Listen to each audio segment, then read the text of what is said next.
Mazmur 91. Dalam lindungan Allah. Orang yang duduk dalam lindungan yang maha tinggi dan bermalam dalam naungan yang maha kuasa akan berkata kepada Tuhan, tempat perlindunganku dan kubu pertahananku, Allahku yang kupercayai. Sungguh, Dialah yang akan melepaskan engkau dari jerat penangkap burung, dari penyakit sampar yang busuk. Dengan kepaknya Ia akan menudungi engkau. Di bawah sayapnya engkau akan berlindung. Kesetiaannya ialah perisai dan pagar tembok. Engkau tak usah takut terhadap kedahsyatan malam, terhadap panah yang terbang di waktu siang, terhadap penyakit sampar yang berjalan di dalam gelap, terhadap penyakit menular yang mengamuk di waktu petang. Walau 1.000 orang rebah di sisimu dan 10.000 di sebelah kananmu, tetapi itu tidak akan menimpamu. Engkau hanya menontonnya dengan matamu sendiri dan melihat pembalasan terhadap orang-orang fasik. Sebab Tuhan ialah tempat perlindunganmu, yang maha tinggi telah kau buat tempat perteduhanmu. Malapetaka tidak akan menimpa kamu, dan tulah tidak akan mendekat kepada kemahmu. Sebab malaikat-malaikatnya akan diperintahkannya kepadamu untuk menjaga engkau di segala jalanmu. Mereka akan menatang engkau di atas tangannya, supaya kakimu jangan terantuk kepada batu. Singa dan ular tedung akan kau langkahi. Engkau akan menginjak anak singa dan ular naga. Sungguh, hatinya melekat kepadaku, maka aku akan meluputkannya. Aku akan membentenginya, sebab ia mengenal namaku. Bila ia berseru kepadaku, aku akan menjawab. Aku akan menyertai dia dalam kesesakan. Aku akan meluputkannya dan memuliakannya. Dengan panjang umur akan kukenyangkan dia, dan akan kuperlihatkan kepadanya keselamatan daripadaku. Mari kita terus berdoa untuk Pentakosta ketiga. Pentakosta ketiga adalah pencurahan Roh Kudus yang dahsyat di zaman ini, melebihi yang terjadi di Asusastri. Pentakosta ketiga akan mengakibatkan penuaian jiwa yang terbesar dan yang terakhir sebelum Tuhan Yesus datang kembali. Pentakosta ketiga akan membangkitkan generasi Yeremia, yaitu anak-anak muda yang dipenuhi Roh Kudus, cinta mati-matian kepada Tuhan Yesus, tidak kompromi terhadap dosa, dan akan bergerak untuk memenangkan jiwa. Pentakosta ketiga lahir di Indonesia dan bergerak ke bangsa-bangsa. Gerakan ini dari timur ke barat dan akan kembali ke Yerusalem. Pentakosta ketiga akan memberikan kuasa untuk menyelesaikan amanat agung, dan setelah itu Tuhan Yesus datang kembali. Amin. Amin. Amin. Haleluya.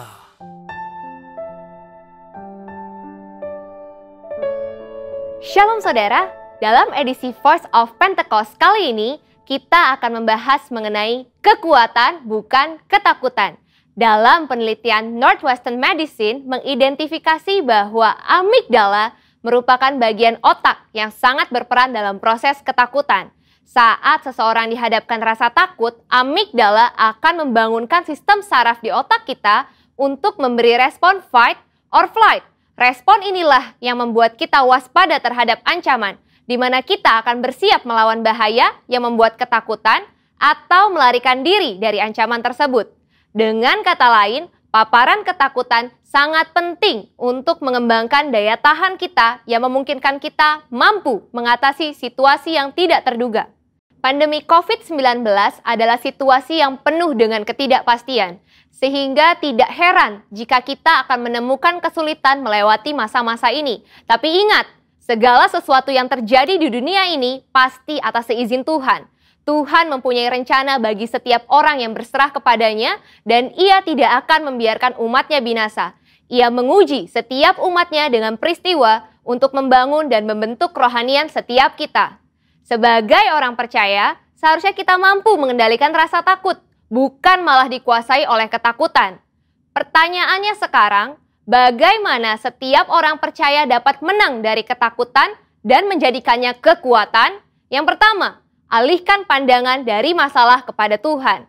Matius 8 ayat 25-26 berkata, Maka datanglah murid-muridnya membangunkan dia, katanya, "Tuhan, tolonglah, kita binasa." Ia berkata kepada mereka, "Mengapa kamu takut, kamu yang kurang percaya?" Lalu bangunlah Yesus menghardik angin dan danau itu. Maka danau itu menjadi teduh sekali. Kebanyakan dari mereka yang berada di dalam perahu ini adalah nelayan dan sudah terbiasa dengan situasi ombak maupun badai yang bisa datang kapanpun. Namun, angin ribut kala itu pasti sangatlah ekstrim, sehingga mereka menjadi sangat ketakutan dan berpikir bahwa mereka akan binasa. Hebatnya, Yesus dapat tidur di tengah-tengah angin ribut yang mengerikan seperti itu. Inilah yang seharusnya terjadi pada kita yang telah menjadi murid Yesus. Meskipun persoalan besar datang menderu, kita bisa tetap tenang dan tidak menjadi panik.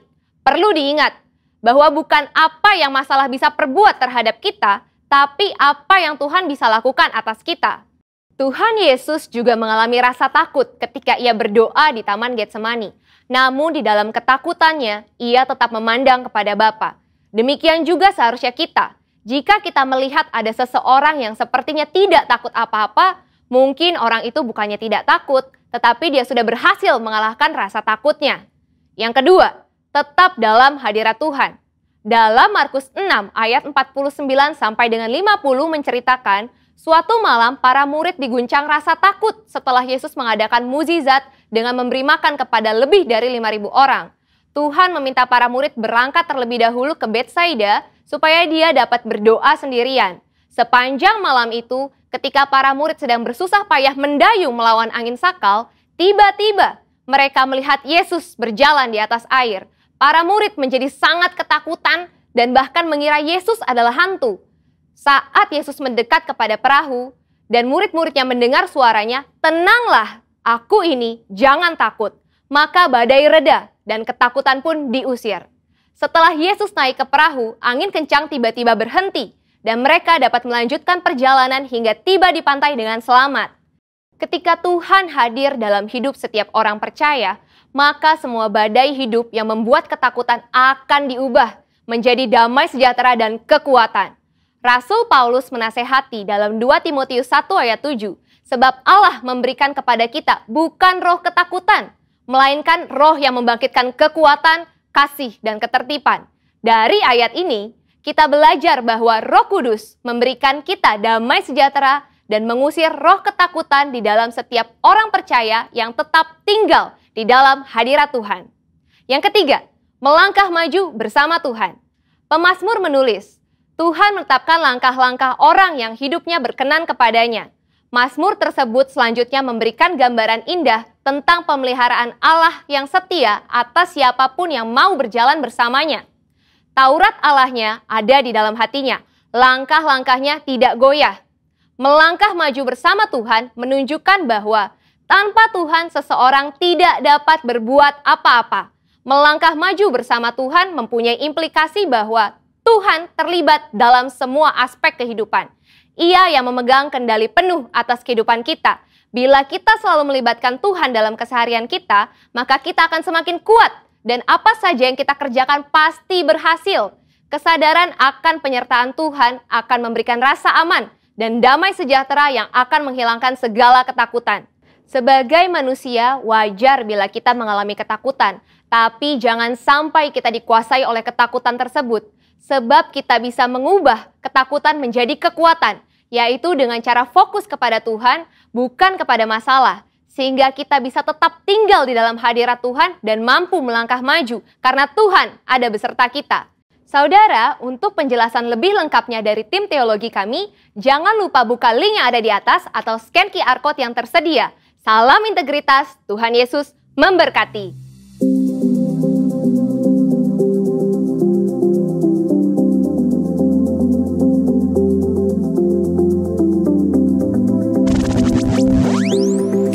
Shalom saudara, Happy Sunday, selamat datang di ibadah online GBA City Tower, Jakarta. Selamat datang juga untuk saudara yang baru pertama kali mengikuti ibadah online di tempat ini. Bersyukurlah kepada Tuhan, sebab Ia baik, bahwasannya untuk selamanya, kasih setianya. Mari bersama-sama hari ini kita memuji dan menyembah Tuhan, meninggikan namanya dan menyenangkan hatinya. Dan jangan lupa mengikuti ibadah sampai selesai. Untuk saudara-saudara yang memerlukan informasi lebih lanjut mengenai kegiatan gereja, kegiatanku, dan memerlukan layanan doa, boleh hubungi nomor yang tersedia atau QR Code yang berada di layar Anda. Mari kita dengarkan informasi lebih lanjut dari Multimedia.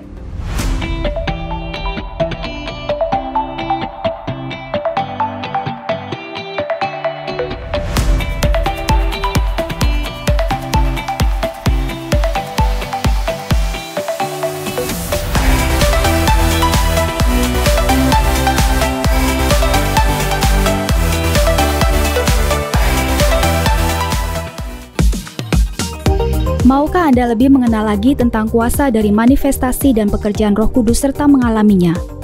Mari bergabung dalam sesi pengajaran singkat tentang pribadi Roh Kudus bersama Pastor Betty Handoyo.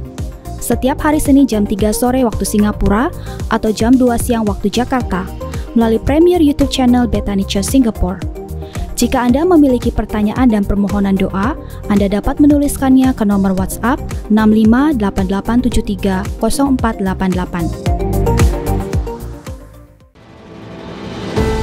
Mari alami jamahan Tuhan yang memulihkan, menyembuhkan, dan membebaskan Anda melalui ibadah Healing Time waktu kesembuhan.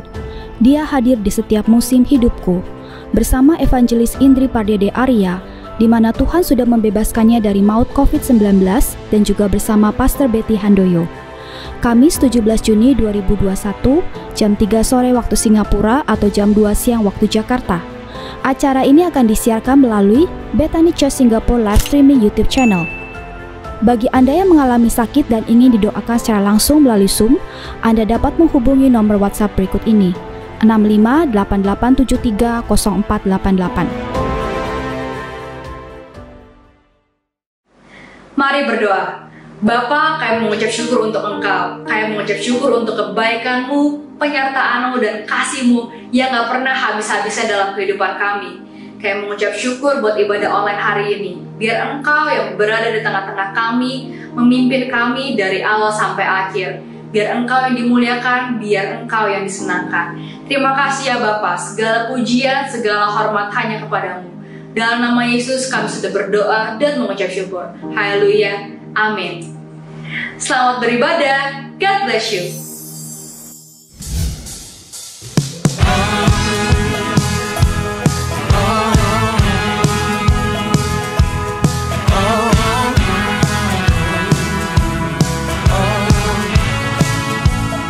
Saudara, hari ini sama-sama kita mau bersuka karena Yesus kita hidup. Amin. Kita mau memperkatakan iman kita, sebab Dia Allah kita yang sanggup. Haleluya. Tuhan menetapkan langkah-langkah orang yang hidupnya berkenan kepadanya. Apabila ia jatuh tak sampai tergeletak, sebab Tuhan menopang tangannya. Katakan dengan iman, Tuhan menetapkan langkah-langkah orang yang hidupnya berkenan kepadanya. Oh, apabila ia jatuh sampai tergeletak, sebab Tuhan menopang tangannya. Katakan tangan Yesus, tangannya, tangannya. Sebab Tuhan menopang tangannya. Dan apabila ia jatuh, takkan dibiarkan tergeletak, tak sampai tergeletak, sebab Tuhan menopang tangannya.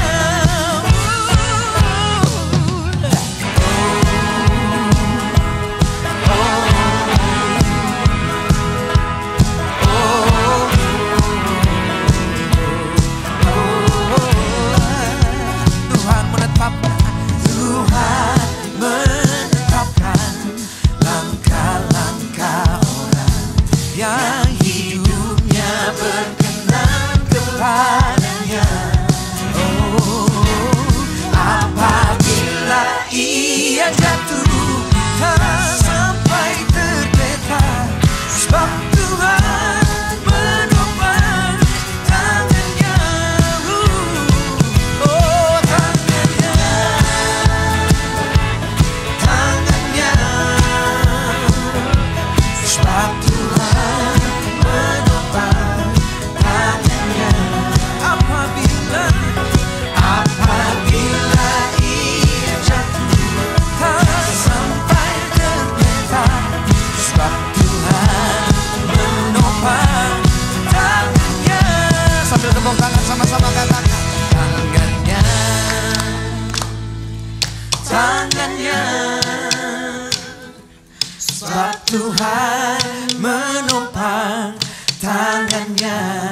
dengan segenap imanmu nyatikan. Apabila ia jatuh, tak sampai tergeletak, sebab Tuhan menopang tangannya.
Sungguh Engkau Allah yang menopang setiap kami.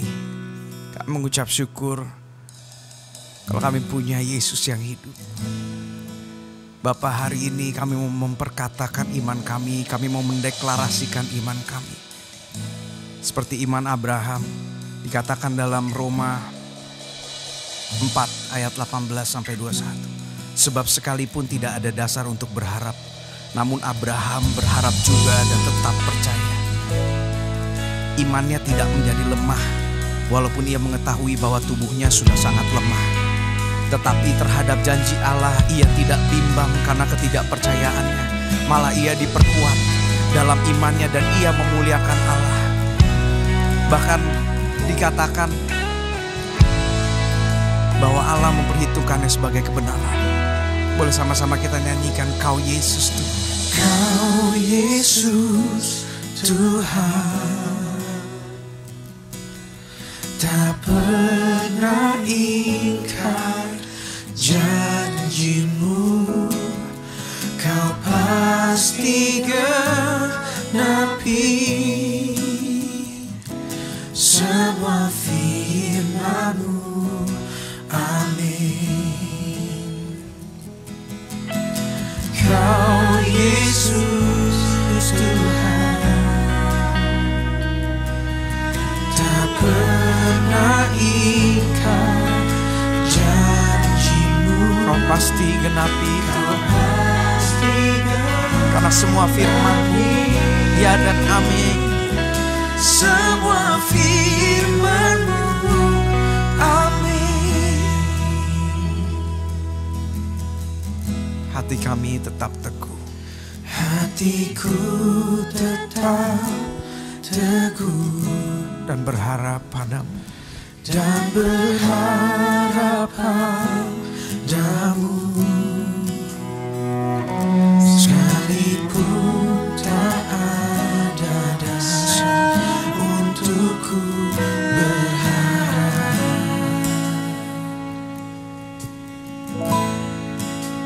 oh, hatiku tetap teguh dan percaya kepadamu, dan percaya padamu. Sekalipun tak ada dasar, tak ada dasar untukku bertahan. bersama-sama Kau Yesus Tuhan.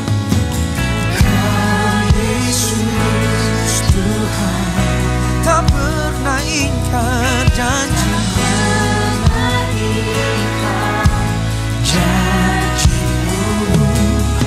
Kau pasti genapi semua firman-Mu. Amin. Katakan Kau Yesus Tuhan, tak pernah ingkar janji-Mu, Kau pasti genapi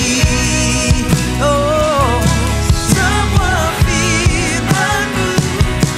Amin. Ku percaya, ku percaya.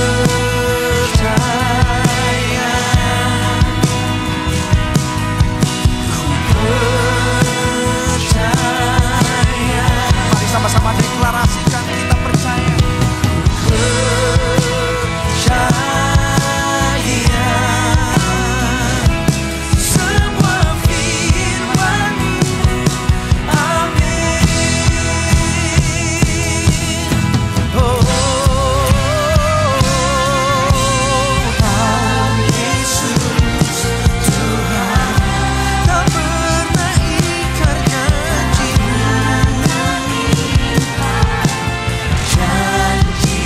Kau pasti genapi Tuhan, pasti genapi semua firman-Mu. Amin. Ku percaya, ku percaya, ku percaya. Amin, amin. Ku percaya semua firman-Mu. Amin. Kami percaya dengan segenap hati kami Tuhan, semua firman-Mu ya dan amin.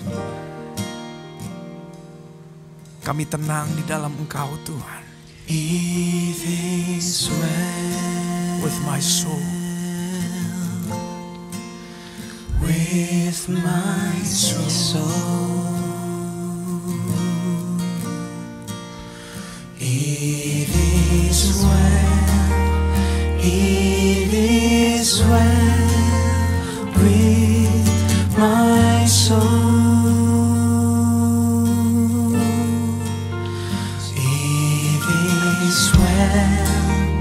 It is well with my soul.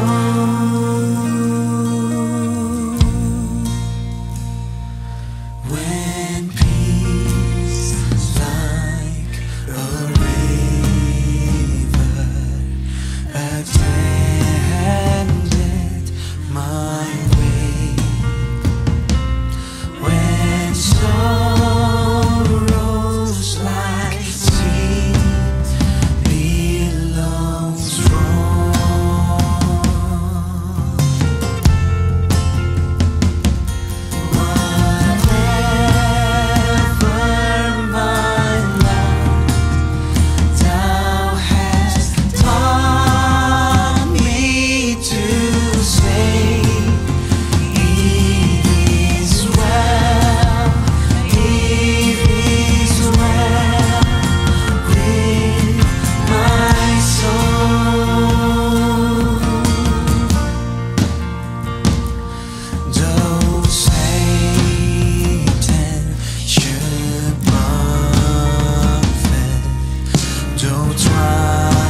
It is well with my soul. All is well. All is well with my soul. Oh, we worship. Sebab telah kami lihat perbuatanmu, dan kami rasakan kasih kebaikan. Kekuatan yang baru kau sediakan, dan iman yang baru kau tambahkan. Besarlah Engkau Tuhan, dan layaklah dipuji, dimuliakan. Sebab Kau besar, perbuatanmu ajaib, tiada seperti Engkau, tiada seperti Engkau. Sebab Kau besar, perbuatanmu ajaib, tiada seperti Engkau, tiada seperti Engkau. Sebab Kau besar, sebab Kau besar, perbuatanmu ajaib, tiada seperti Engkau, tiada seperti Engkau. Sebab Kau besar, perbuatanmu ajaib, tiada seperti Engkau, tiada seperti Engkau. Kami agungkan Engkau, Yesus. Kami muliakan Engkau, Allah yang agung dan berkuasa. Besar perbuatanmu, ajaib Engkau Tuhan. Oh, kami puji nama-Mu, tiada seperti Engkau. Mari naikkan pujian-Mu. Sebab Kau besar, perbuatanmu ajaib, tiada seperti Engkau,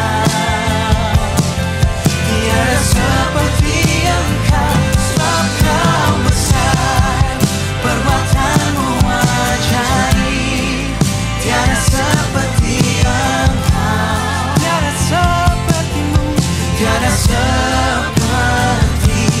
Engkau, tiada seperti Engkau, tiada seperti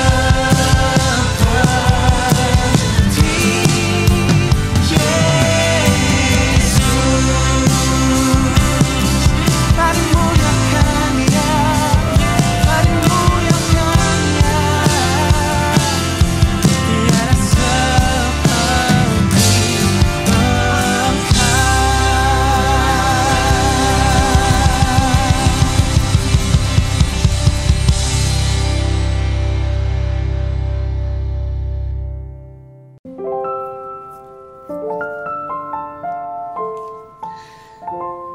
Selamat pagi, jumpa lagi di minggu kedua bulan Juni.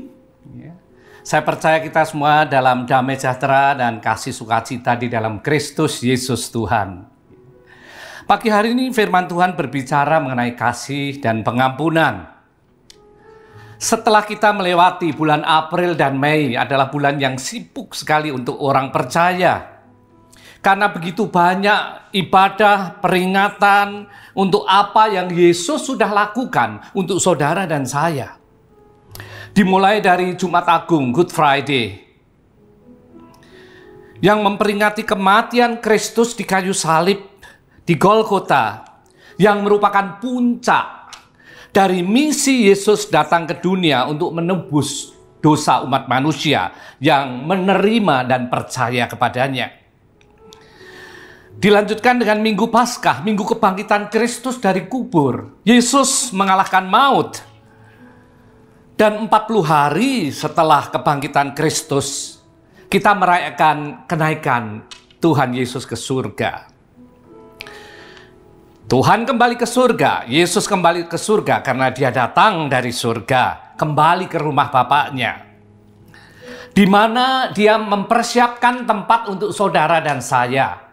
Seperti yang tertulis di dalam Yohanes 14 ayat 1 sampai 4, perikopnya tentang rumah Bapa. Janganlah gelisah hatimu, percayalah kepada Allah, percayalah juga kepadaku. Di rumah Bapakku banyak tempat tinggal. Jika tidak demikian, tentu aku mengatakannya kepadamu. Sebab aku pergi ke situ untuk menyediakan tempat bagimu. Dan apabila aku telah pergi ke situ dan telah menyediakan tempat bagimu, aku akan datang kembali dan membawa kamu ke tempatku, supaya di tempat di mana aku berada, kamu pun berada. Luar biasa sekali. Saudara, 10 hari setelah kenaikan Tuhan Yesus ke surga, di hari yang ke-50 disebut Pentakosta, di mana Yesus menggenapi janjinya untuk murid-muridnya, yaitu memberi seorang penolong yang lain, yaitu Roh Kudus, Roh kebenaran yang akan tinggal dalam diri dan dalam hati orang-orang percaya. Setiap tahun dalam memperingati ibadah-ibadah peringatan, kita makin mengerti dan makin tahu bahwa apa yang Yesus sudah lakukan semuanya hanya berdasarkan satu, kasih-Nya kepada dunia, kepada saudara dan saya. Whatever He did, based on His unconditional love to you and me. Yohanes 3 ayat 16. Firman Tuhan berbunyi demikian. Karena begitu Allah cinta dunia, maka diberikannya anaknya yang tunggal, supaya yang percaya tidak binasa, melainkan beroleh hidup kekal.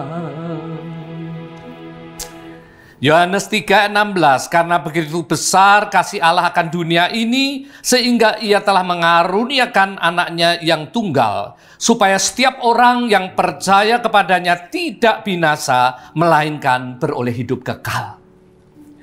Saudara, Yesus rindu dan Yesus mau setiap kita umat tebusannya masuk dalam kekekalan bersama dengan Dia di rumah Bapaknya.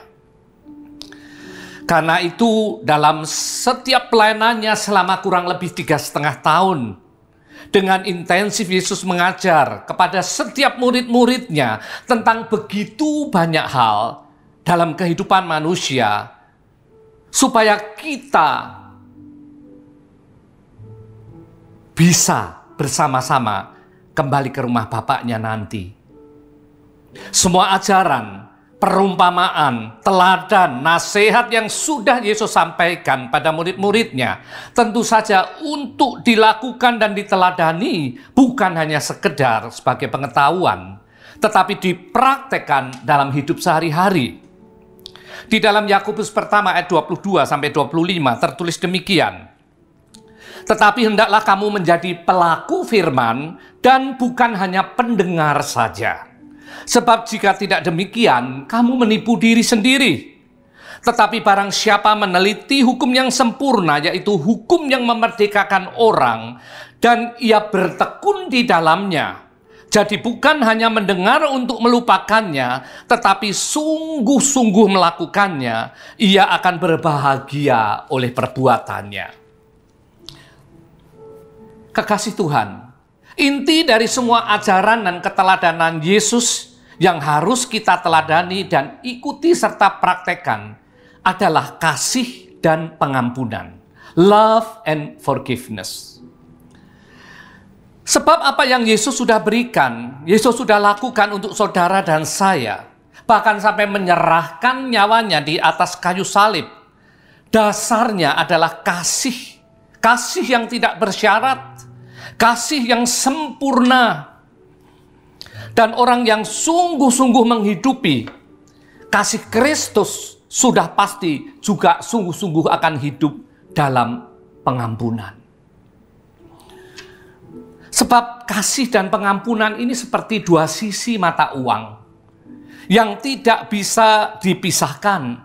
Sebab kalau hanya salah satu saja, kasih itu tidak sempurna dan tidak bernilai, tentunya tidak bernilai kekekalan. Jika orang bisa mengasihi kecuali untuk satu hal atau untuk satu orang, ia tidak bisa mengampuni. Firman Tuhan katakan kasihnya itu sia-sia, bahkan dikatakan sebagai pendusta.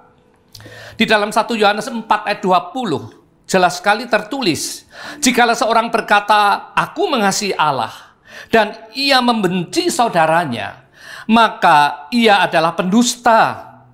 Karena barang siapa tidak mengasihi saudaranya yang dilihatnya, tidak mungkin ia mengasihi Allah yang tidak dilihatnya. Sebaliknya, adalah mustahil seorang bisa mengampuni orang lain tanpa lebih dulu mengasihinya dengan kasih Kristus yang tidak bersyarat, yang benar-benar dihidupi dan dipraktekkan.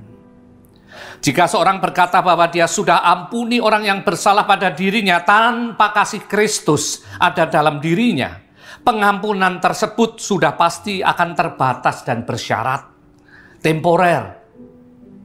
Contohnya, aku sudah ampuni kok, tapi aku tidak mau lagi hubungan dia sama dia selama-lamanya. Saudara, betulkah ini pengampunan? Aku sudah ampuni, asal dia tidak berbuat lagi, artinya bersyarat juga. Model pengampunan yang demikian sudah pasti sangat rentan, sangat fragile dan semu. Mudah sekali untuk kambuh lagi, mudah sekali untuk kembali luka itu menganga. Dan biasanya saat kambuh lebih parah sakit hatinya, lebih parah bencinya, lebih parah dendamnya. Tetapi kalau seorang mengasihi pada orang yang menyakitinya dengan kasih Kristus yang tidak bersyarat, maka sudah pasti dia tidak pernah menunda-nunda untuk memberikan pengampunan.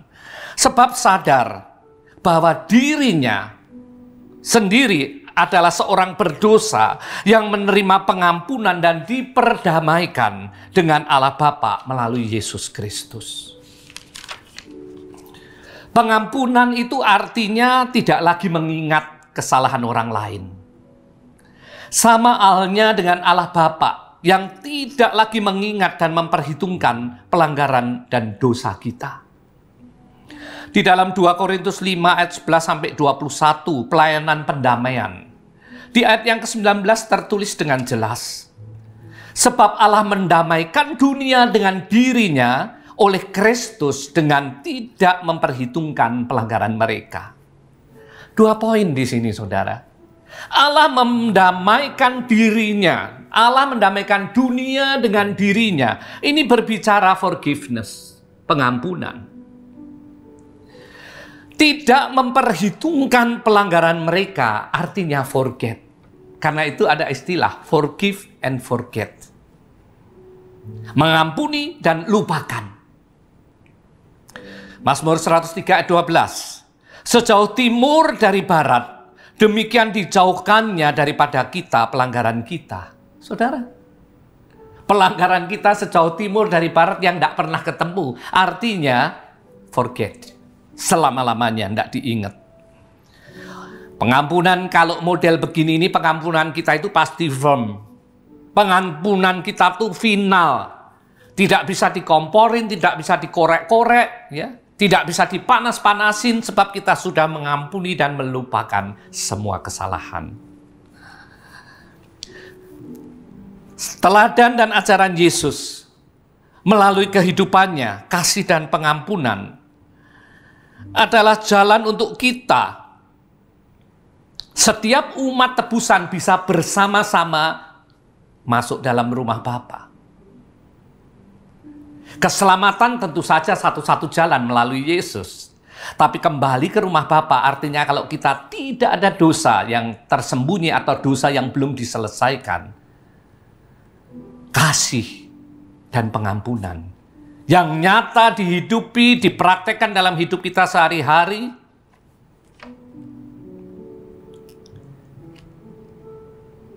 menjadi kita menerima janji kembali ke rumah Bapa bersama dengan Yesus. Beberapa orang bilang lebih mudah mengasihi daripada mengampuni. Saudara, betulkah mengasihi jauh lebih mudah daripada mengampuni? Di dalam Lukas 6 ayat 27 sampai 36 dikatakan, "Kasihilah musuhmu." Mampu kita mengasihi musuh kita kalau ada orang yang dianggap musuh. Lalu dikatakan, "Berbuat baik pada orang yang membencimu." Bisakah kita berbuat baik pada orang yang terus-menerus membenci kita? Mintakan berkat pada orang yang mengutukimu. Sanggup? Memintakan berkat pada orang yang selalu mengucapkan kutuk pada kita. Bahkan dikatakan, berdoalah bagi orang yang mencacimu. Saudara, tidak gampang.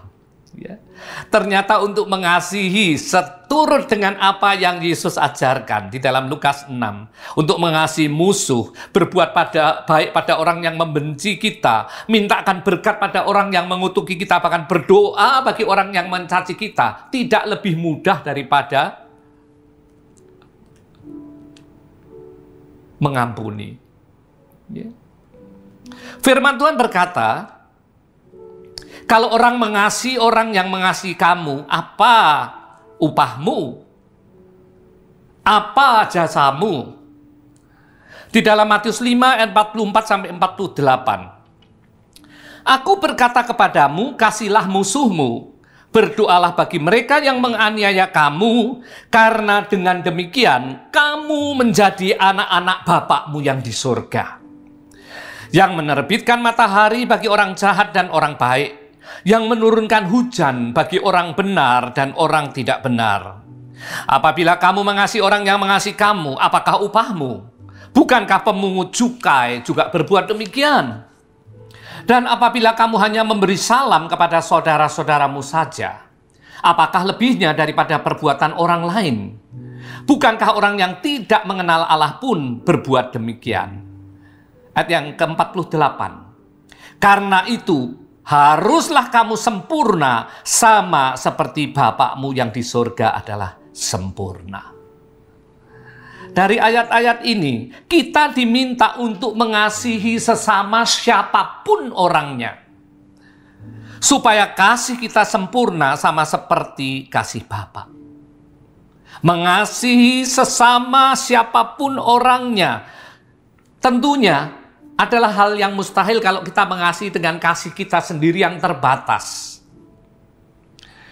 Tapi Roh Kudus akan membantu kita, memampukan kita untuk kita mampu mengasihi sesama siapapun orangnya dengan kasih Kristus yang tidak bersyarat dan tidak terbatas. Bagaimana kita bisa mengasihi sesama dengan kasih yang tidak bersyarat, dengan kasih yang sempurna itu? Saya akan bagikan 3 poin. Poin yang pertama, kesadaran diri sebagai anak Bapa kita yang di sorga. Saudara, tadi dikatakan, kita menjadi anak-anak Bapa yang di sorga. Kalau kita sadar sebagai anak Bapa di sorga, kita ini punya tanggung jawab dan kewajiban, saudara. Terutama dalam mengasihi sesama, yang mana kita harus mengalahkan ego kita sendiri. Sebab hidup kita sebagai orang percaya, orang tebusan, sebetulnya bukan aku lagi yang hidup, tapi Kristus yang harus hidup di dalam kita. Kristus yang berdaulat dalam diri kita. Di dalam Galatia 2:20 dikatakan demikian. Karena melalui cara kita mengasihi bahkan pada orang-orang yang menjahatin kita, orang bisa lihat Kristus yang nyata hidup dalam diri kita. Karena itu rasa sadar diri sebagai anak-anak Allah Bapa, inilah yang akan memacu kita untuk kita benar-benar berusaha hidup mengasihi sesama dengan cara Kristus mengasihi mereka. Ego kita kesampingkan, tapi lebih kita pikirkan tanggung jawab sebagai anak-anak Bapa kita yang di surga. Kalaupun kita sudah mengasihi orang yang jahat pada kita, tapi orang tersebut tetap saja melakukan hal yang jahat kepada kita, urusannya sudah bukan lagi antara kita dengan dia, tapi urusan dia dengan Bapa kita yang di sorga. Allah pasti membela kita. Dan saat Allah membela kita, siapa yang jadi lawan kita? Allah yang bela, siapa lawan dia? Lebih dari pemenang dalam segala hal, ku pasti dapat lakukan semua. Yesus yang beri kemenangan, oh terpujilah namanya. Amin, saudara. Kalau Allah yang bela, Allah yang memampukan kita untuk kita tetap mampu mengasihi pada orang-orang yang jahat sama kita, kita lebih dari pemenang dikatakan. Terutama menang atas ego kita, menang atas perasaan kita sendiri, dan kita lebih mementingkan apa yang menyukakan hati Bapa di surga. Poin yang kedua, bagaimana kita mampu mengasihi sesama, siapapun orangnya, dengan kasih yang tidak bersyarat seperti Yesus mengasihi mereka. Di dalam ayat 45, yang menerbitkan matahari bagi orang jahat dan orang baik, yang menurunkan hujan bagi orang benar dan orang tidak benar. Poin yang kedua, kesadaran bahwa setiap orang punya kesempatan untuk bertobat. Saudara, bahwa kasih Allah Bapa sempurna disediakan bagi kita anak-anaknya yang dijahatin, yang dizolimin. Tapi juga kasih Allah Bapa yang sempurna disediakan bagi mereka yang tidak sadar melakukan hal yang jahat kepada kita. Sebab Allah mau tidak seorang pun binasa, tapi mereka bertobat. 2 Petrus 3 ayat 9, Tuhan tidak lalai menepati janjinya. Sekalipun ada yang orang menganggapnya sebagai kelalaian, tetapi ia sabar terhadap kamu, karena ia menghendaki supaya jangan ada yang binasa, melainkan supaya semua orang berbalik dan bertobat. Saudara, kesadaran bahwa setiap orang punya kesempatan yang sama untuk diselamatkan pada waktunya untuk mereka bertobat dan bisa kembali ke rumah Bapa. Karena itu jangan kita ini merasa yang paling hebat. Jangan merasa diri kita yang paling layak. Hidup sebagai anak-anak terang Kita harus hidup sebagai anak-anak terang untuk membuat mereka yang masih belum bisa melihat terang dan hidup dalam kegelapan itu bisa melihat terang Kristus nyata dalam diri kita. Bukankah tadi di dalam Efesus 5 ayat 8 dikatakan memang dahulu kamu adalah kegelapan, tapi sekarang kamu adalah terang di dalam Kristus. Sebab itu hiduplah sebagai anak-anak terang. Orang menjahatin kita, menghujat kita, mengutuk kita. Kalau kita gantian juga melakukan hujat, mengutuk, apa bedanya kita dengan mereka? Hidup sebagai anak terang.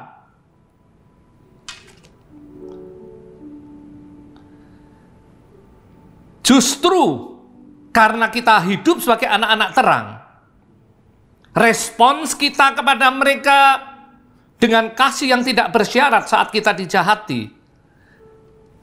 Melalui hal tersebut, mereka bisa melihat Kristus yang nyata, kasih Kristus yang nyata melalui hidup kita. Mereka bahkan bisa mengalami unconditional love of Jesus Christ melalui respon kita. Dan saat mereka bertobat, diselamatkan bagi kerajaan surga. Bukankah itu suatu hal yang menjadi kerinduan Bapa di surga? Jadikan praktek mengasihi kasih Kristus sebagai sarana untuk penginjilan buat mereka yang melakukan hal-hal buruk dalam hidupmu. Saudara, saya percaya respons kita berpengaruh besar pada orang-orang yang menjahati kita. Poin yang ketiga, supaya kita mampu mengasihi sesama kita, siapapun orangnya, dengan kasih tidak bersyarat, kasih yang sempurna, kasih Kristus. Jadikan sesama kita sebagai objek dari kasih Kristus yang ada dalam diri kita. Sesama kita, siapapun dia, yang Tuhan izinkan hadir dalam hidupmu, baik dia menjahati kita, orang yang jahat, yang baik sama kita, mereka adalah objek dari kasih Kristus yang nyata dalam diri kita. Di dalam 1 Yohanes 1 ayat 5-7, perikopnya adalah Allah adalah terang. Dan inilah berita yang telah kami dengar dari Dia, dan yang kami sampaikan kepada kamu. Allah adalah terang, dan di dalam Dia sama sekali tidak ada kegelapan. Jika kita katakan bahwa kita beroleh persekutuan dengan Dia, namun kita hidup dalam kegelapan, kita berdusta dan kita tidak melakukan kebenaran. Di ayat yang ke-7, tetapi jika kita hidup di dalam terang sama seperti Dia ada di dalam terang, maka kita beroleh persekutuan seorang dengan yang lain. Dan dengan darah Yesus anaknya itu menyucikan kita dari segala dosa. Saudara, maka kita beroleh persekutuan seorang dengan yang lain. Artinya kita bisa kasihi, kita bisa hidup damai dengan orang yang jahatin kita. Sebab kita menganggap mereka sebagai objek dari kasih kita, kasih Kristus yang ada dalam diri kita. Dan bukannya kita menjadi hakim untuk mereka.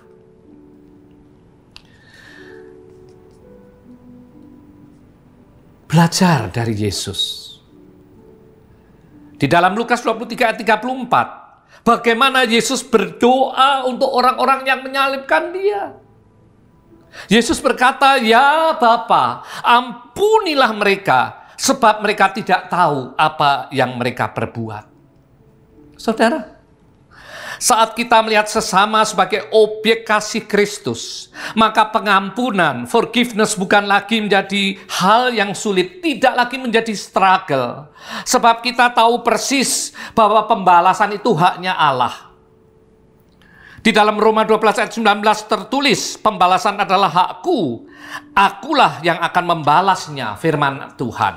Saudara, Bagian kita melakukan pengampunan seperti halnya Allah Bapa di surga sudah mengasihi kita saat kita masih hidup dalam dosa.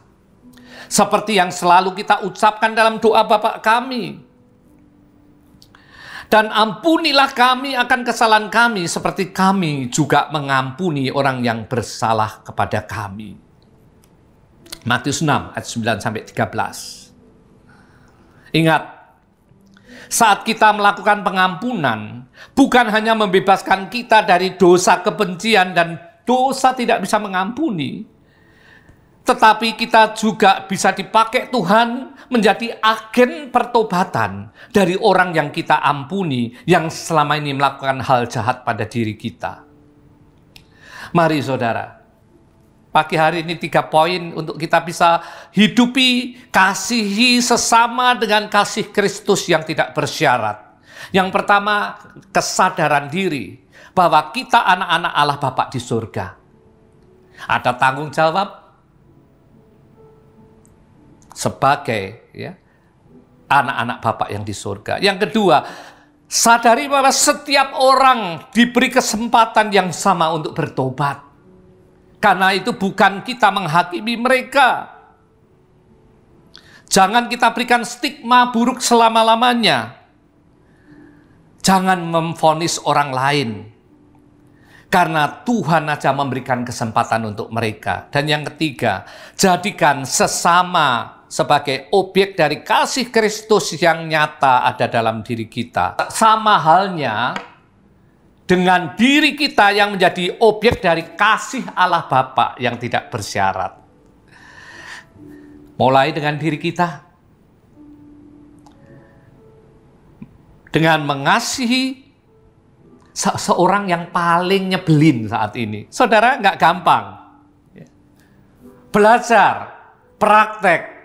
Dengan mengasihi seorang yang paling mencuri sukacita dari hidupmu. Seorang yang paling pedih, kita paling nggak bisa lihat orang itu. Pasti kita kehilangan sukacita lihat dia atau dengar dia ngomong. Mulai mengasihi dia. Dan saat kita melakukan bagian kita, mengasihi dia, kita lihat bagaimana roh Allah akan bekerja melalui hidup kita. Kita akan lihat bagaimana kasih dan pengampunan itu nyata ada dalam hidup orang percaya. Bisa dilihat, bisa dirasa, dan akan menjadi kesaksian yang luar biasa. Bahkan membawa seseorang masuk dalam pertobatan. Mengenal Kristus sebagai juru selamat pribadinya. Sebab melihat Kristus yang hidup nyata ada dalam diri saudara dan saya. Tuhan Yesus memberkati. Selamat datang untuk saudara-saudara yang baru pertama kali mengikuti ibadah online GBI City Tower. Welcome to the family. Dan sekarang kita akan memberikan persembahan persepuluhan, persembahan khusus, persembahan untuk pelebaran kerajaan surga melalui gereja di tempat ini. Saya akan berdoa untuk kita sebelum kita memberikan persembahan. Bapa di surga, terima kasih untuk pagi hari ini. Kami sudah dikenyangkan dengan kebenaran firman-Mu, firman yang hidup sebagai makanan rohani kami. Dan sekarang kami akan memberikan persembahan kami untuk sarana pelebaran kabar baik, keselamatan di dalam Kristus melalui gereja tempat ini. Berkat-Mu untuk setiap anak-anak-Mu yang siap untuk memberi hari ini. Dalam nama Yesus. Amin. Kita akan segera mengakhiri ibadah hari ini. Kita akan berdoa, siapkan hati untuk menerima berkat yang terbaik dari Bapa Surgawi. Mari kekasih Tuhan, buka hatimu, angkat tanganmu. Kekasih-kekasih Tuhan yang mengasihi Tuhan dengan seluruh hatinya. Mengasihi Tuhan bukan hanya dengan lidah bibirnya. Mengasihi Tuhan, mengasihi setiap kebenaran firman-Nya, merenungkannya dan menjadi pelakunya. Terimalah berkat damai sejahtera dari Allah Bapa, di dalam anaknya yang tunggal Tuhan Yesus Kristus, persekutuan dengan Roh Kudus, tinggal tetap menyertai kita semua mulai sekarang sampai Maranatha, bahkan sampai selama-lamanya. Setiap kita yang sudah diberkati dan siap menjadi berkat sepanjang minggu ke depan, mari bersama katakan, Amin. Amin. Tuhan Yesus memberkati.